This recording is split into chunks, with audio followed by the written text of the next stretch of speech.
தமிழ்நாடு முழுக்க நிறைய பகுதிகளில் கனமழை பெஞ்சிட்டு இருக்கு. குறிப்பா சென்னையிலையும் பார்த்தோம்னா நிறைய பகுதிகளில் மழை பெஞ்சிட்டு இருக்கு.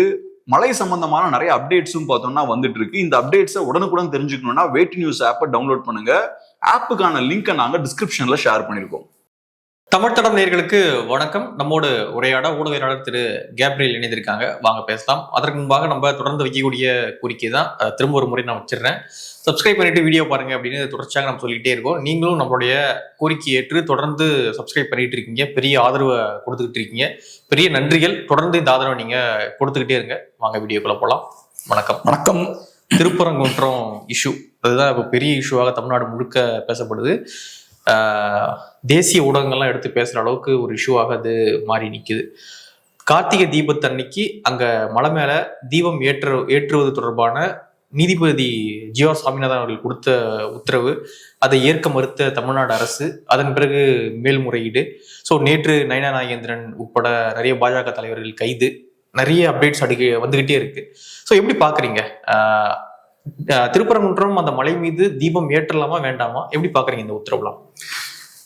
இப்ப நம்ம எப்படி பாக்குறோன்றதை விட கோர்ட் ரூலிங் என்ன அப்படின்றதான் முக்கியம். ஸோ கோர்ட் ரொம்ப கிளியரா இருக்காங்க, அதுக்கு பெர்மிஷன் கொடுக்குறாங்க. ஸோ ஹைகோர்ட்ல ஒருத்தர் பெட்டிஷன் ஃபைல் பண்றாரு, கோர்ட் ரூலிங்கும் அந்த பெட்டிஷனருக்கு ஃபேவரபிளா இருக்கு.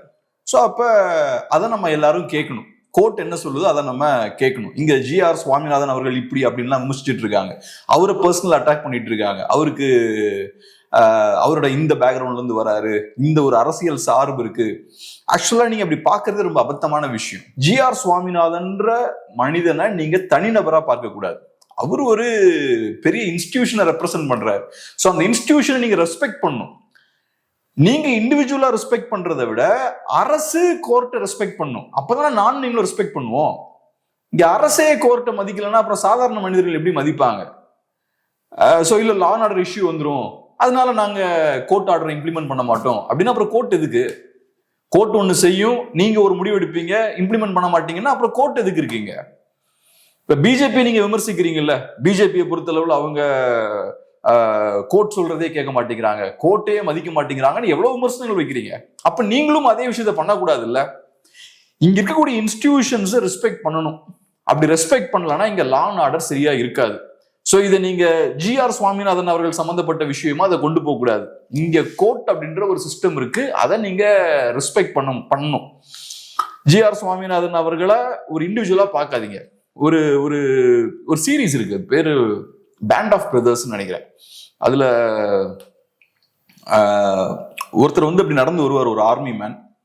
ஒரு ஆபீசர் இருப்பாரு, ஆபீசருக்கு சல்யூட் வைக்காம போயிடுவார். உடனே அவரு கூப்பிடுவாரு, you salute the rank not the man அப்படிம்பாரு. நீ சல்யூட் அடிக்கிறது எனக்கு கிடையாது, என்னோட ரேங்க்குக்கு. ஸோ அதனால உங்களுக்கு ஜி.ஆர். சுவாமிநாதனை பிடிக்குதோ பிடிக்கலையோ அதெல்லாம் செகண்டரி. அவரு ரெப்ரசன்ட் பண்றது கோர்ட்டை. பட் இவங்க இந்த மாதிரியான விஷயங்கள் பண்றாங்க. ஸோ இப்போ ஹெச்ஆர்என்சி டிபார்ட்மெண்ட்டும் சரி, லோக்கல் போலீஸும் சரி, அவங்க கோர்ட் உத்தரவை இம்ப்ளிமெண்ட் பண்றதுக்கு ரெடியா இல்லை. ஸோ இப்போ என்ன ஆகுது, சாதாரணமா நீங்க கோர்ட் சொன்ன வேலையை செஞ்சிருந்தீங்கன்னா ஒரு பிரச்சனை இல்லாம ஸ்மூத்தா முடிஞ்சிருக்கும்.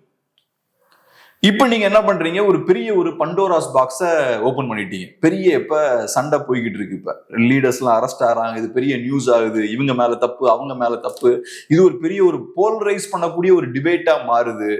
சோ இதெல்லாம் தேவையே இல்லை. நீங்க சிம்பிளா கோர்ட் சொன்ன விஷயத்த செஞ்சீங்கன்னா அதை சண்டை சச்சரவு இல்லாம நீங்க ப்ராப்பரா இம்ப்ளிமெண்ட் பண்ணிருக்கணும். அங்கதான் நீங்க உங்களோட எஃபிஷியன்சியை காட்டியிருக்கணும். அதை சரியா செய்யாம இப்ப ஏகப்பட்ட குழப்பங்கள் வருது.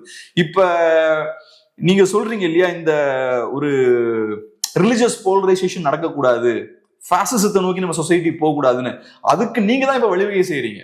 இப்ப ஒரு அப்ப கூட ஜி.ஆர். சாமிநாதன் அவர்கள் இந்த உத்தரவை எப்போ கொடுக்குறாரு அப்படின்னா 1ஆம் தேதி கொடுக்குறாரு. கார்த்திகை தீபம் அப்படின்றது 3ஆம் தேதி. இவ்வளவு நாள் நீங்க மேல்முறையீடு போய் அதை தடுத்து நிறுத்தாம, உங்களுக்கு மாற்றுக்கருத்து இருந்து அப்படின்னா தடுத்து நிறுத்திருக்கலாம். நீங்க தடுத்து நிறுத்தாம 3ஆம் தேதி வரை தீபம் ஏத்துற அந்த நேரம் வரை அமைதியாக இருந்துட்டு போலீஸை கூச்சி 144 போட்டீங்க அப்படின்னா உங்க இன்டென்ஷன் என்ன அப்படின்ற ஒரு கேள்வி இருக்குது. உங்களோட இன்டென்ஷன் அதை ஏற்றக்கூடாது அப்படின்னா முன்னாடியே நீங்க அப்பீல் போயிருக்கலாம். இந்த ஜிஆர்எஸ் உடைய உத்தரவுக்கு எதுக்காக நீங்க அப்பீல் போயிருக்கலாம்.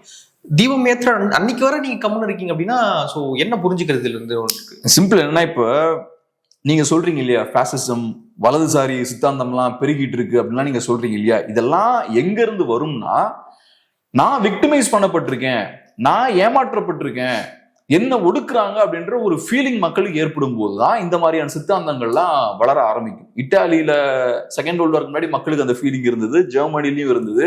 என்னைக்கு என்ன ஏமாத்துறாங்க, நான் இந்த மதத்தை சேர்ந்தவனாலே என்ன ஒடுக்குறாங்க, நான் இந்த இனத்தை சேர்ந்தவனாலே என்ன ஒடுக்குறாங்கன்ற அந்த ஃபீலிங் வருதோ அப்பதான் அதெல்லாம் பண்ண ஆரம்பிப்பாங்க. ஸோ நீங்க இந்த மாதிரியான விஷயங்கள் பண்ணும்போது நீங்க சொல்லிக்கிறீங்க நாங்க ஃபேசிசமுக்கு எதிரான ஆட்கள், ஆனா அதுதான் ஃபேசிசமை வளர்க்கும். ஸோ மக்கள் எப்படி யோசிப்பாங்கன்னா, இவங்க நம்மளோட ரிலிஜியஸ் ஃப்ரீடம் வந்து பறிக்கிறாங்க, ஹிந்துக்களுக்கு எதிரானவர்கள் அவங்க இருக்காங்க, அப்ப நம்ம ஹிந்துக்களா கன்சாலிடேட் ஆகணும்ன்ற அந்த இடத்துக்கு அப்பதான் போவாங்க. நீங்க பேசாம கோர்ட்டோட உத்தரவை இம்ப்ளிமெண்ட் பண்ணீங்கன்னா ஒரு பிரச்சனையும் கிடையாது. தேவையில்லாம இன்னைக்கு இவ்வளவு பெரிய ஒரு இஷ்யூவை கிரியேட் பண்ணிருக்கீங்க. ஸோ உங்களோட இன்டென்ஷன் என்னவா இருக்குன்னா, பொலிட்டிக்கலாவும் ஒரு நரேட்டிவ் செட் பண்றீங்க, நாங்க வந்து பிஜேபியை ஃபைட் பண்றோம்னு. இங்க ஃபைட் பண்ண வேண்டிய தேவையே இல்லை, நீங்க கோர்ட் ரூலிங்கை இம்ப்ளிமெண்ட் பண்ணணும், அவ்வளவுதான். ஃபைட் பண்ண வேண்டிய தேவையே இல்லாத இடத்துல நீங்க பயங்கரமா ஃபைட் பண்றேன்னு இறங்குறீங்க. ஸோ இது ஆக்சுவலா முஸ்லிம்ஸ்மே விரும்ப மாட்டாங்க. அவங்கள தேவையில்லாம நீங்க எதிரியா மாத்த ட்ரை பண்றீங்க. லைன் ஆஃப் ஃபயர்பாங்கல்ல, ரெண்டு பேர் சண்டை போடும்போது நடுவில் லைன் ஆஃப் ஃபயர்ல நீங்க இஸ்லாமியர்களை தேவையில்லாம கொண்டு வந்து இப்ப நிறுத்துறீங்க. இது இந்த மாதிரி ஹேண்டில் பண்ணிருக்க வேண்டிய அவசியமே இல்லை. ஒன்னும் இல்லாத பிரச்சனையை இப்படி ஹேண்டில் பண்ணி இன்னைக்கு பெரிய இஷ்யூஸ் இங்க போயிட்டு இருக்கு. கோர்ட் சொல்ற விஷயத்த பண்ணுங்க, அதாங்க பேசிக்கான விஷயம். பிஜேபி நம்ம எதிர்க்கிறோம் அப்படின்னா அரசியலாக எங்கெல்லாம் எதிர்க்கணுமோ அங்கெல்லாம் நம்ம எதிர்க்கிறதுல ரைட்டு. இது கோர்ட் உத்தரவை நீங்க நடைமுறைப்படுத்திட்டு போனா ஒரு பிரச்சனையும் கிடையாது. அவங்களும் கோர்ட் என்ன சொல்றாங்கன்னா, ஒரு 10 பேர் மனுதாரர் மற்றும் 10 பேர் மேல போயிட்டு போலீஸ் உதவியோடு இதை பண்ணிட்டு வாங்க, பண்ணிட்டு வந்து வேலை முடிஞ்சு போச்சு அப்படின்றாங்க. ஆனா நீங்க என்ன பண்றீங்க அப்படின்னா 144 போட்டு தேவையில்லாத ஒரு பதட்டத்தை அந்த பகுதியில நீங்க ஏற்படுத்துறீங்க. திருப்பரங்குன்றம் முழுக்க பதட்டமான ஒரு பகுதியா, தேவையே இல்லாத ஒரு ஏரியால நீங்க உள்ள புகுந்து இந்த பாரு நான் ஃபாசிசம் ஃபைட் பண்றேன் பாருன்னு நீங்க பண்ணிட்டு இருக்கீங்க. ரெண்டாவது எனக்கு என்னன்னா, நான் எப்பவுமே பார்க்கிற விஷயம் என்னன்னா, அரசியல்ன்றது சீரியஸான இஷ்யூஸ் எடுத்தா நம்ம பேசணும். பாஜக பார்த்தோம்னா நிறைய நேரங்கள்ல முக்கியமான இஷ்யூஸ் எடுத்து பேசுறது கிடையாது. இப்ப இந்த இஷ்யூவே நீங்க பார்த்தீங்கன்னா ரொம்ப ஷாலோவான இஷ்யூ தான். அந்த மலைக்கு பேரை சிக்கந்தர் மலைன்னு மாத்த முயற்சி பண்றாங்கன்னு ஒரு பிரச்சனை போய்கிட்டு இருந்துச்சு. ஆமா, அதுக்கப்புறம் பார்த்தா ஸ்லாட்டர் பண்றாங்க, அது பண்ணக்கூடாது அப்படின்னு ஒரு பிரச்சனை போச்சு.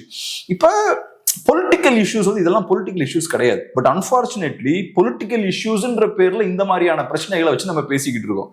10 பேர் போய் ஒரு தீபத்தை அங்க ஏத்தணும். சரி, ஏத்துனா என்ன நமக்கு லாபம், ஏத்தாட்டினா என்ன நஷ்டம்? சோ இப்ப ஸ்லாட்டருக்கு எதிராக சில பேர் பேசுறாங்க, ஸ்லாட்டர் வேணும்னு சில பேர் சப்போர்ட் பண்றாங்க. சிக்கந்தர் மலைன்னு அதுக்கு பேர் இருக்கணும்ன்றாங்க, சில பேர் இல்ல திருப்பரங்குன்றம் இருக்கு, திருப்பரங்குன்றம்ன்ற அந்த ஹிஸ்டாரிக்கல் நேம் இருக்கணும்ன்றாங்க. இப்ப இதெல்லாம் வைக்கிறதால பொலிட்டிக்கலி என்ன இம்பாக்ட் அது ஏற்படுத்தும், மக்களோட லைஃப் இது இம்ப்ரூவ் பண்ணுமா?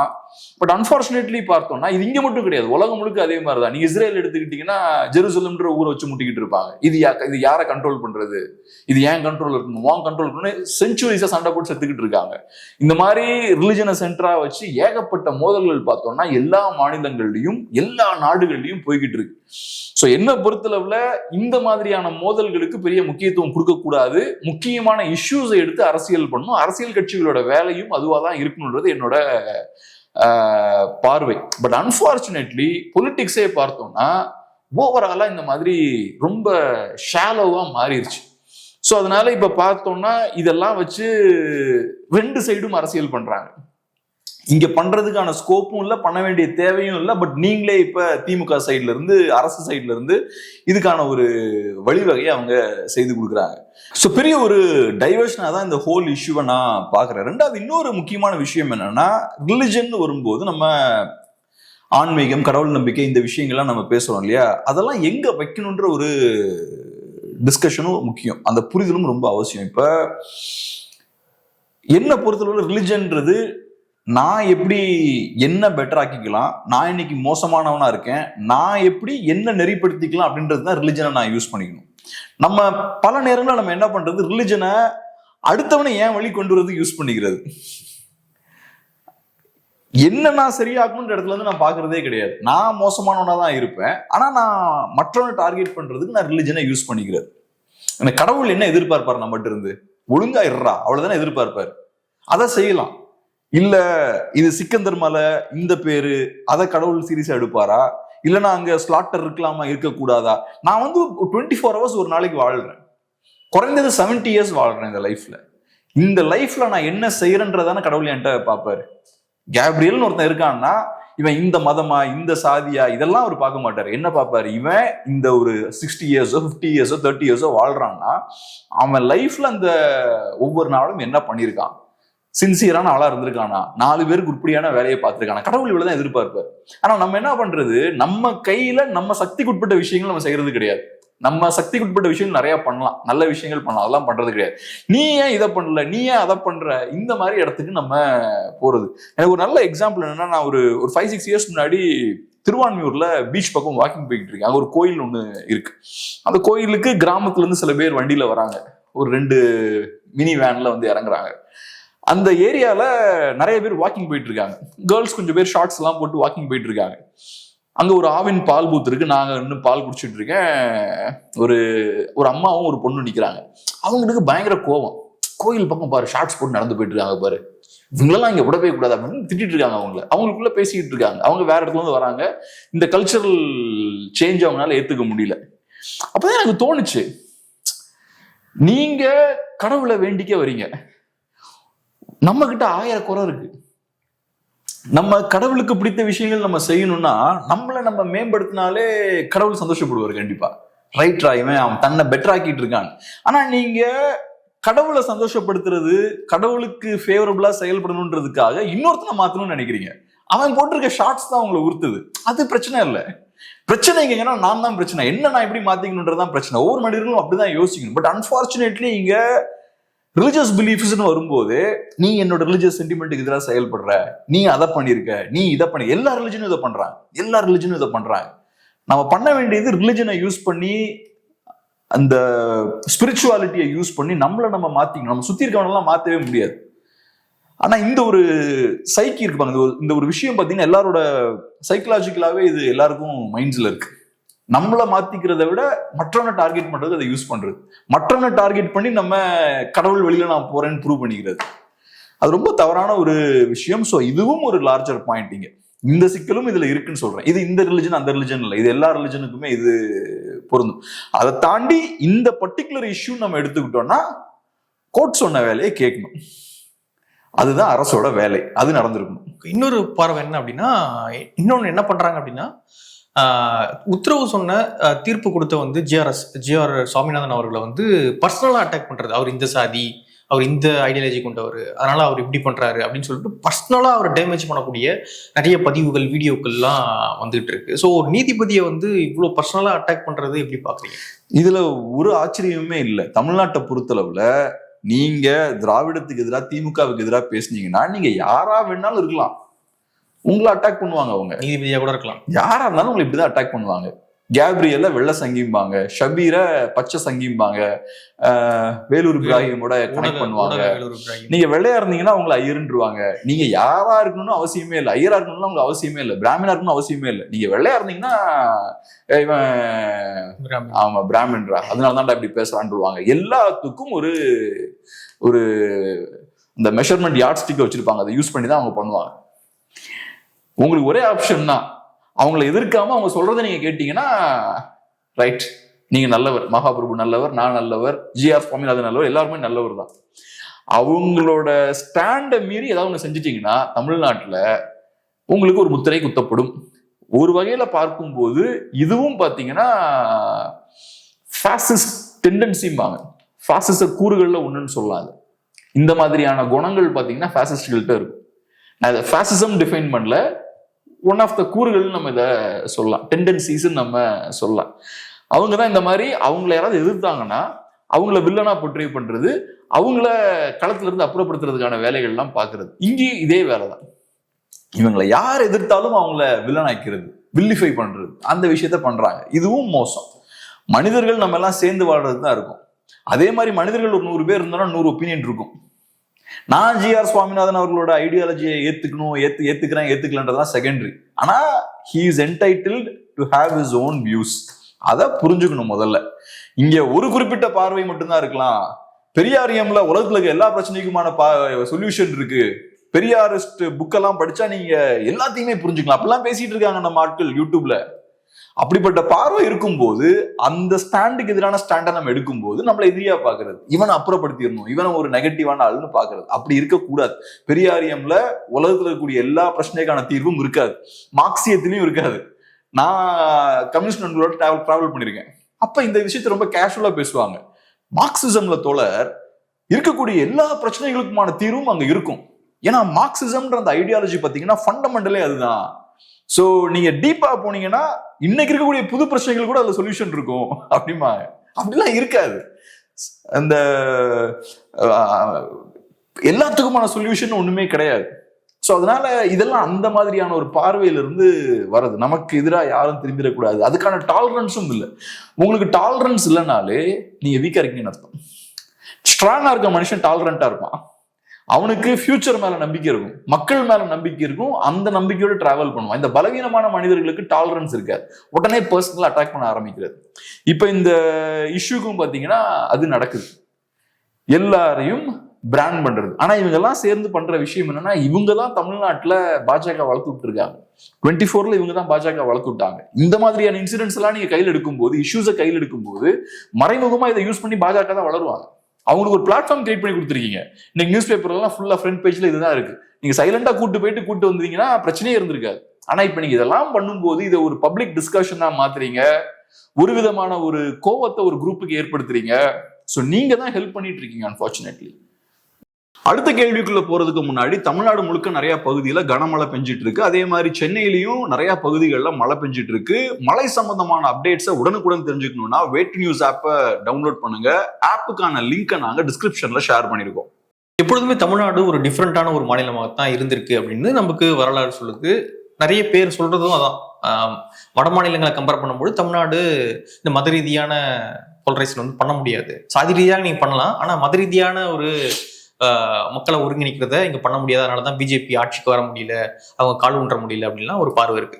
ஸோ இப்படியான திருப்பரங்குன்றம் போன்ற இஷ்யூலாம் வருது இல்லையா? ஸோ இதை வைத்து மட்டும் பிஜேபி இங்க கால் ஊன்றிட முடியும் அப்படின்னு நினைக்கிறீங்களா? இங்க என்ன பொறுத்தளவுல தமிழ்நாட்டுல பாஜகனால பெருசா வளர முடியாது. அதுக்கு தேவையான புறசூழல் இங்க கிடையாது. பிஜேபியால பஞ்சாப்ல வளர முடியாது, பிஜேபியால காஷ்மீர்ல வளர முடியாது, பிஜேபியால சில நார்த் ஈஸ்டர்ன் ஸ்டேட்ஸ்ல வளர முடியாது. அதே மாதிரி தமிழ்நாட்டிலையும் வளர முடியாது. நான் சொல்றது சில நார்த் ஈஸ்டர்ன் ஸ்டேட்ஸ்ல வளர முடியாது.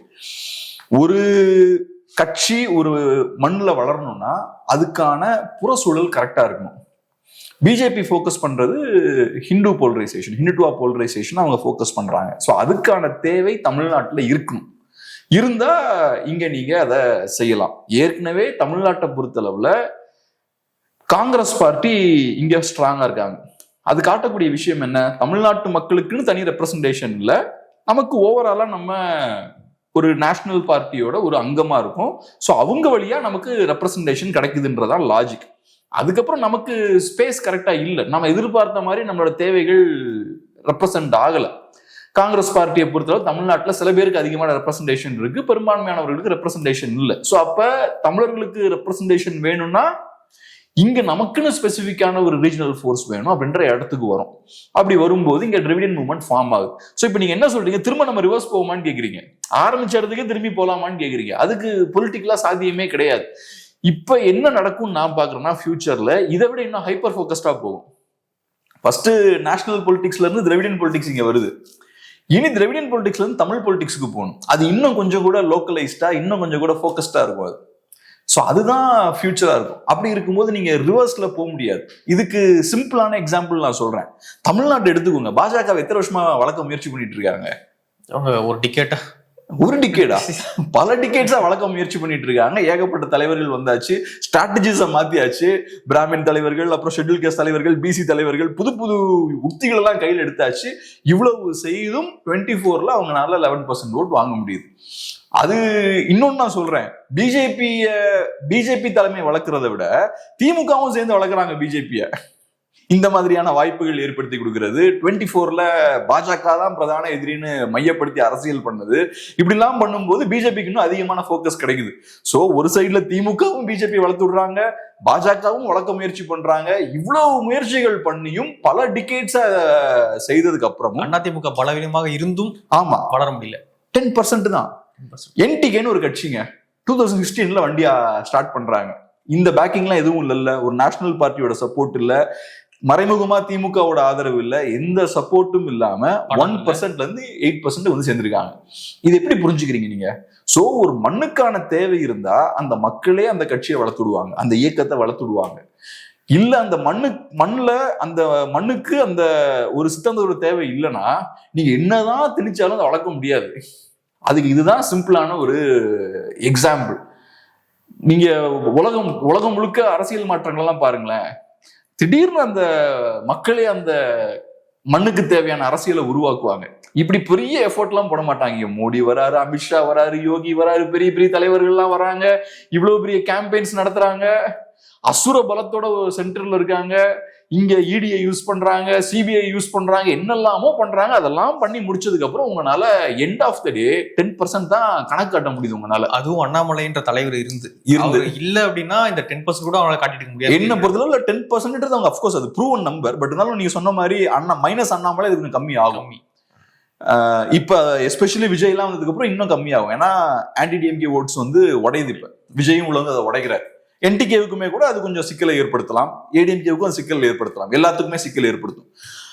ஸோ அதனால இதுவே ஒரு நல்ல ஒரு ப்ரூஃப், நான் வைக்கக்கூடிய இந்த ஆர்கியூமெண்ட்டுக்கான ப்ரூஃப் தான் இது. அவங்கனால யூபியில வளர்ந்த மாதிரி குஜராத்ல வளர்ந்த மாதிரி ஆர்கானிக்கா இங்க வளர முடியல. குஜராத் யூபியில எல்லாம் நீங்க அந்த மண்ணுல இருந்து தானே வளர்ச்சி வருது, வெளியில இருந்து எக்ஸ்டர்னலா புஷ் பண்ணல. இங்க இவ்வளவு பண்ணதுக்கு அப்புறமும் வளர முடியல. ஸோ அதனால இங்க இருக்கக்கூடிய புற சூழல் ரொம்ப டிஃப்ரெண்டா இருக்கு. அதனால நான் வந்து பாஜகவை பெரிய ஒரு த்ரெட்டா பார்க்கல. பாஜகவை எந்த இடத்துல நான் த்ரெட்டா பார்ப்பேன்னா, சென்டர்ல அவங்க ஸ்ட்ராங்கா இருக்கும்போது அவங்களை எதிர்த்து தமிழ் மக்கள் அரசியல் பண்ண வேண்டிய தேவை இருக்கு. ஏன்னா நீங்க காங்கிரஸ் பார்ட்டியை மீறி அரசியல் பண்ணி இங்க ரீஜனல் பார்ட்டி உருவாக்கி இருக்கீங்க. இப்ப நேஷனல் லெவல்ல பாஜக ஸ்ட்ராங் ஆகும்போது அவங்க என்ன பண்றாங்க, நம்ம வென்றெடுத்த உரிமைகளை கொஞ்சம் கொஞ்சமா எடுக்க ஆரம்பிக்கிறாங்க. கண்ட்ரோல் இப்ப அங்க போயிட்டு இருக்கு. அதை நீங்க ரெசிஸ்ட் பண்ணணும். அதை நீங்க எப்படி ரெசிஸ்ட் பண்ணணும்? இங்க இருக்கக்கூடிய திராவிட கட்சிகள் ஸ்ட்ராங்கா ஃபைட் பண்ணும். அதை பண்ண மாட்டேங்கிறாங்க இவங்க கம்ப்ளீட்டா சரண்டராங்க சென்டரோட. அங்க மோதலே கிடையாது, வெறும் பேச்சு மட்டும்தான். நீங்க கேட்டீங்கன்னா திமுக என்னங்க எவ்வளவு சண்டை போடுதுங்க பாஜக சொல்லுங்க. நான் இங்க சண்டை போட்டீங்களா போடலையாலாம் கேட்கல, என்ன செஞ்சீங்கன்னு கேட்டேன். பாஜகவுக்கு எதிராக ஆக்சுவலா என்ன செஞ்சீங்க, ஆக்ஷன்ஸ் என்ன? நான் இதெல்லாம் பேசணும்னு எனக்கு கதை சொல்லக்கூடாது. ஆக்ஷன் என்ன, செயல்பாடு என்ன? செயல்பாடுன்னு பார்த்தா ஒண்ணுமே இருக்காது. ஸோ அதனால பாஜக இங்க பெரிய த்ரெட் கிடையாது. இன்ஃபேக்ட் திமுகவுக்கு வசதியான ஒரு எதிரி பாஜக. நான் சொன்ன இந்த ஃபேக்டர்ஸ்லாம் இருக்கு. என்ன குட்டிக்காரனை அடிச்சாலும் பெருசா வளர்க்க முடியாது பாஜகவை. அப்படிப்பட்ட ஒரு எதிரியை காட்டி நீங்க ஆனா ஓட்டை போல்ரைஸ் பண்ணிடலாம். வளர்வதற்கு வாய்ப்பு இல்லாத ஒரு எதிரியை காட்டி நீங்க ஓட்ஸை போல்ரைஸ் பண்ணலாம். இது பெரிய ஒரு வரப்பிரசாதமா உங்களுக்கு. இப்ப திருப்பரங்குன்றம் இஷ்யூ வந்து பிஜேபி தமிழ்நாட்டில் வளர்க்காது, கொஞ்சம் வளர்க்கலாம். நான் என்ன சொல்றேன், பிஜேபிக்கு இன்னும் கொஞ்சம் கூட வளர்வதற்கான ஸ்பேஸ் டெஃபினட்டா இருக்கலாம். ஆட்சி பிடிக்கிற அளவு. ஆனா அதிகாரத்தை கைப்பற்றி ஃபுல்லா ஹோல்ட் பண்றதுக்கான கெப்பாசிட்டி கிடையாது. ஏன் நான் இதை சொல்றேன்னா, நான் புறசூழல்னு சொல்றேன்ல, அந்த புறசூழலையும் கொஞ்சம் லைட்டா டிஃபைன் பண்ணிடுறேன். இப்ப காங்கிரஸ் பார்ட்டி பவர்ல இருக்கும்போது அவங்களோட பேக்கிங் கம்யூனிட்டி யாரா இருக்காங்க தமிழ்நாட்டுல? மோஸ்ட்லி கிறிஸ்டியன்ஸா. அவங்களோட பேக்கிங் பிராமின்ஸ். அவங்க காங்கிரஸ் பார்ட்டி பவர்ல இருக்கும்போது நான் சொல்றேன். இப்போ இப்போ அஃப்கோர்ஸ் அங்க சவுத்ல கிறிஸ்டியன்ஸ் எல்லாம் பெருசா பேக் பண்றாங்க. காங்கிரஸ் பார்ட்டி இங்க பவர்ல இருந்திருப்பாங்கல்ல, அப்ப பார்த்தீங்கன்னா பேக்கிங் கம்யூனிட்டி பிராமின்ஸா இருக்காங்க. பிராமின்ஸ் ஒரு பவர்ஃபுல் கம்யூனிட்டியா இருக்காங்க. ஆனா பொருளாதார ரீதியா இங்க நிறைய மாற்றங்கள் ஏற்படுது. பிராமின்ஸ் அவங்களோட எக்கனாமிக் ஸ்ட்ரென்த்தை இப்ப இழந்திருக்காங்க. ஒரு காலத்துல இந்த பாப்புலேஷன் இப்ப இல்ல. எனக்கு தெரியும் தமிழ் பிராமின்ஸ் 1.5% இருப்பாங்க. நான் தமிழ் பிராமின்ஸ் பாத்தீங்கன்னா 1.5% தமிழ்நாட்டுல இருப்பாங்க. ஸோ 3% இருப்பாங்க. இது யூபில எல்லாம் சூழல் வேற. ஒண்ணு எக்கனாமிக்ல அவங்க பவர்ஃபுல்லா இருப்பாங்க, எண்ணிக்கையிலையும் அதிகமா இருப்பாங்க. 10% 12% அவங்க இருப்பாங்க. நார்த்ல இந்த பேட்டர்னை நீங்க பார்க்கலாம். ஸோ இப்ப எக்கனாமிக்கலா சோசியலா தமிழ்நாட்டுல இந்த மாற்றம் ஏற்பட்டிருக்குல்ல, இந்த மாற்றம் ஏற்படும் போது பொலிட்டிக்கலாவும் அது ரிஃப்ளெக்ட் ஆகும். சோ நீங்க யூபியில செய்த விஷயத்தை இங்க செய்யணும்னா அந்த அரசியல் புறசூழல் இங்க வேணும்.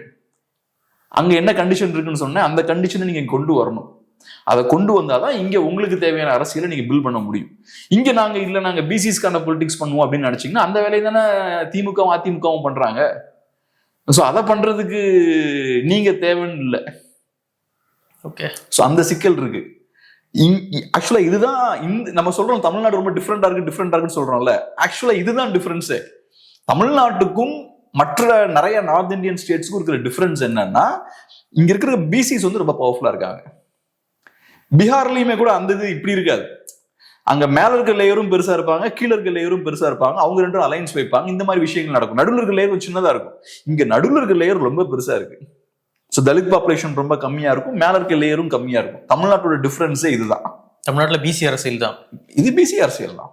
ஒன்னும் இல்ல, நீங்க பாருங்க அவங்க ரெப்ரசன்டேஷன் யாருக்கு இருக்குன்னு பாருங்க, இது பிசி அரசியல் தான். இதை நீங்க பிராமின்ஸ் அதிகமா இருந்தாங்க அப்படின்னா டலிட்ஸோடு கை கொடுப்பாங்கன்றீங்க, அது ஒரு வேற ஒரு அலைன்ஸ் உருவாகும்ன்றீங்க. அந்த பவரை பிடிக்கிற அளவுக்கு ஸ்ட்ராங்கான அலைன்ஸ் அது அமையும். இங்க ஆனா அதுக்கான ஸ்கோப் இங்க மாயாவதி மாதிரி, மாயாவதி அப்படிதானே? மாயாவதி அந்த மாதிரிதான். மற்ற நிறைய ஸ்டேட்ஸ்லயும் இந்த விஷயங்கள்லாம் நடந்திருக்கு. இப்ப பீகார்ல நம்ம பார்த்தோமே, அது நல்லா ஒர்க் ஆயிருக்குல்ல அவங்களுக்கு. சிராக் பாஸ்வானும் பிஜேபி அலைன்ஸ்குள்ள வராரு.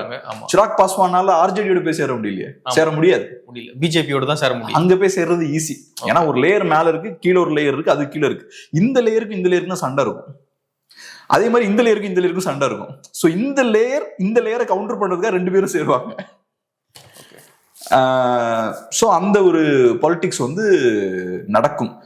அதனால இங்க நீங்க அரசியலை பார்த்தாலே தெரியும் உங்களுக்கு, பிசிஸுக்கு அதிகமான பொலிட்டிக்கல் ரெப்ரசன்டேஷன். இதை நீங்க வந்து இப்ப ஆன்டி பிராமின் பொலிட்டிக்ஸ்னு ஒரு பொலிட்டிக்ஸை ரொம்ப ஸ்ட்ராங்கா கையில் எடுக்கிறாங்கனாலே அது பிசி பொலிட்டிக்ஸ் தான்.